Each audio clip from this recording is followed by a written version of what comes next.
Hi, ladies and gentlemen. Welcome to this session of Pulse, where we analyze the budget which was presented today by the Finance Minister, Ms. Sitaraman.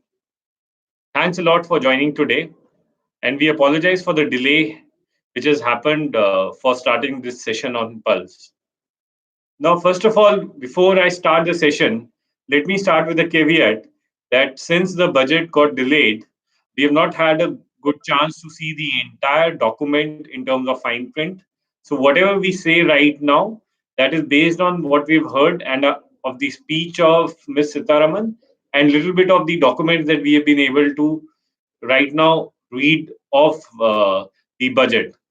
In the fine prints, there's always a possibility that there could be some difference relative to what we are saying.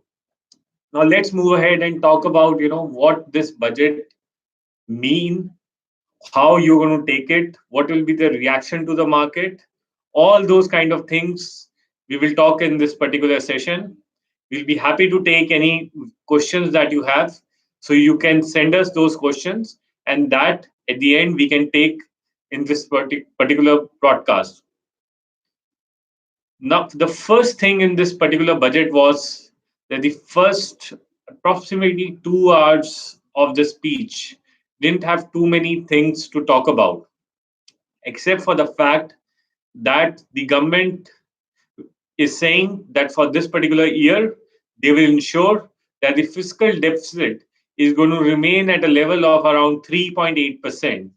If you recall, the government had earlier talked about keeping the fiscal deficit this year at 3.3%, but because of the benefits that they've given to corporates and some other slowdown that is happening clearly in the tax as well as lower divestment, what we as what we were thinking was that that number could be close to 4%. So rather than the 4% number, the fiscal deficit number will be close to around 3.8% as per the government. The other thing which is interesting to note is about the allocations during the budget in terms of sectors right now.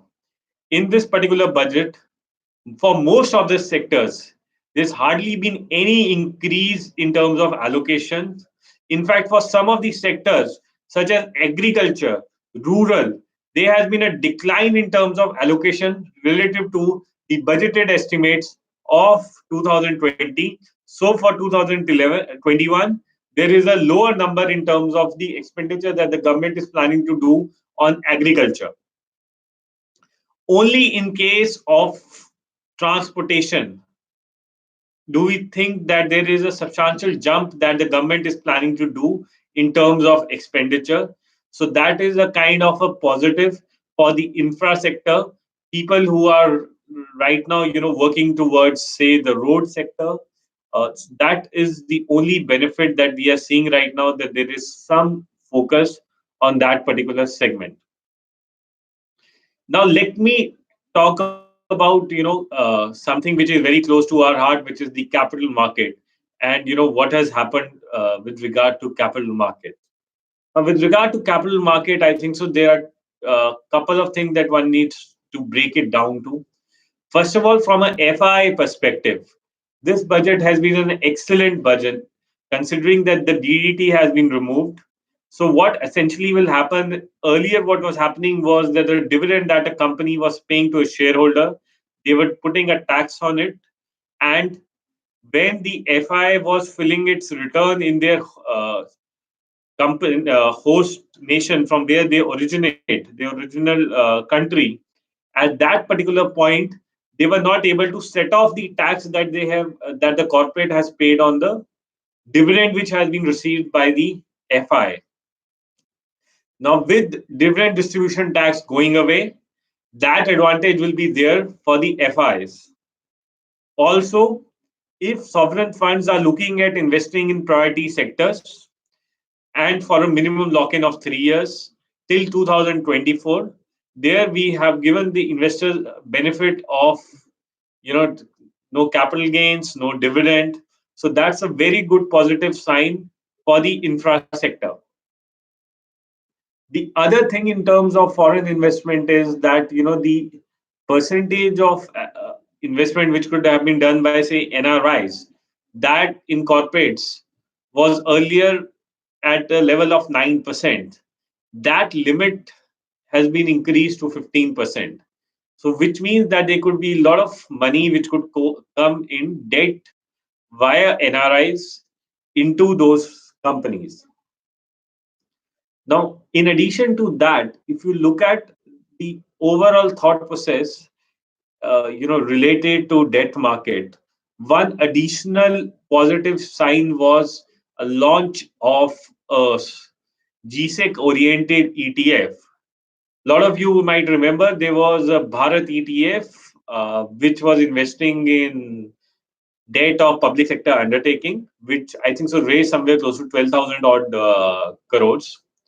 The only challenge which has happened in that particular ETF is that the tracking error is quite high at close to 1% at this particular point of time. So let's see how the government is going to manage the launch of this GSEC so that a similar mistake does not happen in that particular case. Now, coming to the domestic investors in capital market, how the budget has been for him. Now, first of all, this change in terms of DDT is something which, depending on your existing, uh, tax rate, will determine whether it is a positive or a negative. But generally, for HNI investors, this will be a very big negative for them. And I'll tell you the reason for that. Now, the reason is today the dividend was being taxed at around 15%, and there were some surcharges, and also ultimately you were paying around close to around 20.5 in terms of dividend. The corporate was paying that. Now, if your marginal tax rate is say 42%, which is for the highest slab people, in that kind of a scenario, this particular dividend will get added to your income. And as of now, dividends, you pay a tax on dividend if your income is above than 10 lakhs. And that also for stocks, not for mutual funds. Now, if your income goes up, you will pay rather than that 20.4, 25.5%, which the corporate was paying, you were not paying. Now you have to pay that money, which also in certain cases might ensure that you breach one limit. So say, for example, my 48 lakhs and my 3 lakhs. So earlier I was paying tax on 48 lakhs. But now since I go to 51 lakhs, because my 3 lakh rupees dividend income has been added, there is a breach in terms of the 50% rate. For that reason, there may be an additional surcharge that I need to pay on my entire income because of this dividend distribution tax, you know is now being in the hands of the investor. So this will become kind of very difficult for HNI investors. From a taxation perspective, it is clearly a big negative for those investors. Second reason why today you saw that the market was down a lot. The government had been talking about moving people to financial markets. They have announced a sweeping changes to the tax slabs. So essentially what they have done is that people between 5 lakh to 10 lakh and between 10 lakh to 15 lakhs, so the slabs were between 10 lakh to 20 lakhs, so especially for people till 15 lakh slabs, what the government is saying is, if you want, don't take the tax benefits in terms of exemptions, allowances. Don't take any of those. Pay tax directly without those exemptions and enjoy the benefits of lower taxation. Now, what will happen because of this is the mutual fund industry, the insurance industries, which was focused on getting new investors into mutual fund, which was getting investors into insurance products. To them, they were talking about tax benefit as one of the key reasons to invest in a mutual fund. right? To invest in a PPF, to buy a home loan, interest income on, interest benefit on home loan. Lot of these benefits, the government, so we have to go through one statutory warning, we have to go through the fine print. But if you have to take advantage of the lower tax rates, then in that particular scenario, you have to give away these benefits. So depending on the situation which is there, say for example, I stay in a rented house, then I am paying HRA. So it may not be beneficial for me to shift to this new regime. However, if you are staying with your parents in your own house, in that particular sense, in that particular case, it may warrant you to shift to this new scheme, and your tax liability might reduce in that case. So basically, what's happened is for the number of people who will be now attractive towards financial investments, whether it is mutual funds, whether it is insurance, whether it is NPS, all that, the overall market opportunity reduces because of this change in terms of taxation. And I don't know if somebody was logically thinking about it. The government has also announced the IPO of Life Insurance Corporation of India, LIC. Now, at one stage, you're trying to kill the income of LIC. At the second stage, you are telling investors to put in money in LIC. So obviously, it's kind of a dichotomy which is there. So I'm not sure whether investors would like that and then invest in LIC. So there are some kind of gray areas and challenges, lack of consistency in terms of the approach of the government, in terms of how they want the capital, how they see the capital market. So my view is that yes, the market has reacted negatively today. It is more predominantly because more of the domestic investors were today active in the market. Most of the FI desks are on leave because it's a Saturday. So on Monday, you are going to see their reaction. But from their perspective, things are not that bad. So please don't lose hope that because we saw a big sell-off today, you will see that the market going down big time next week as well. Let's see what is the reaction of the FIs next week.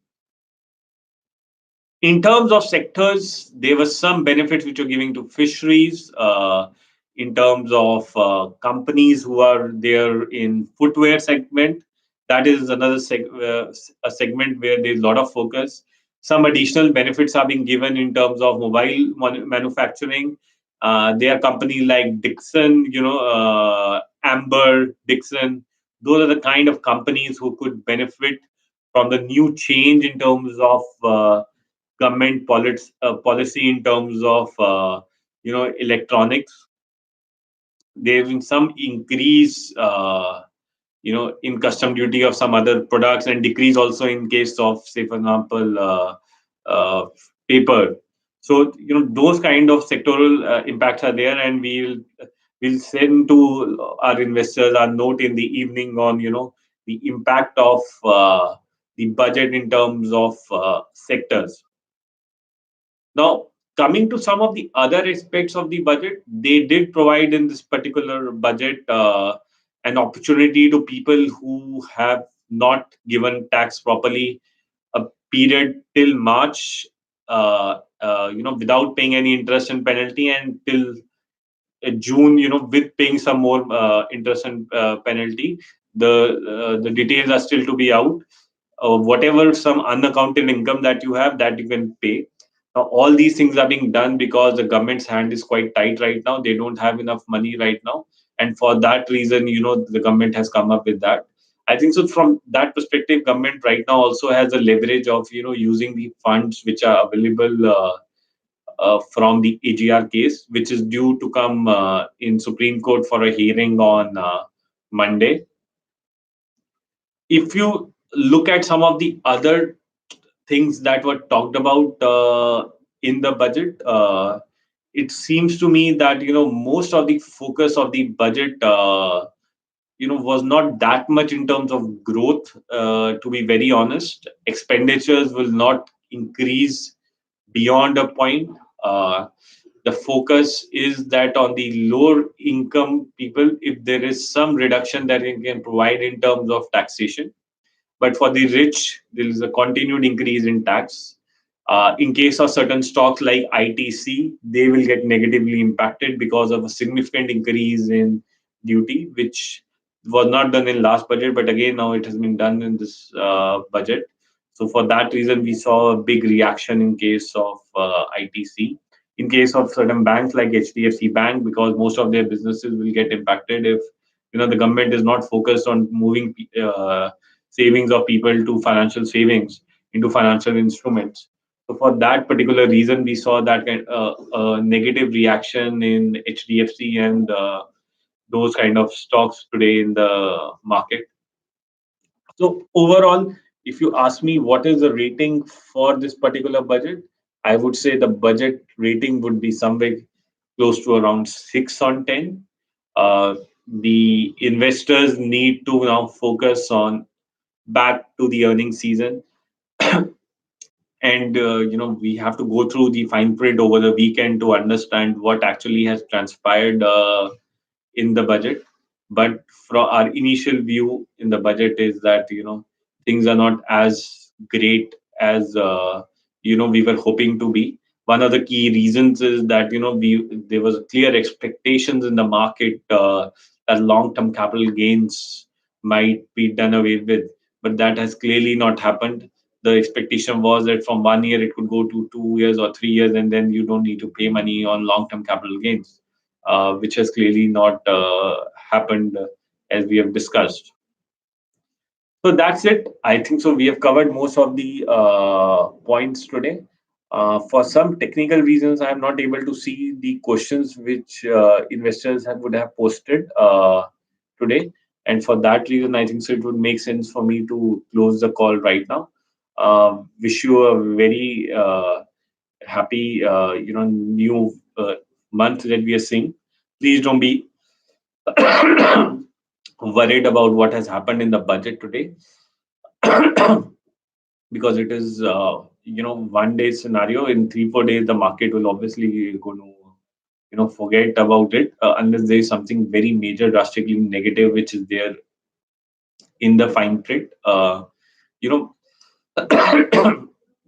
the thought of the government is clearly that you don't need to pay too much money on interest. Probably that is the reason that some of these exemptions are going away.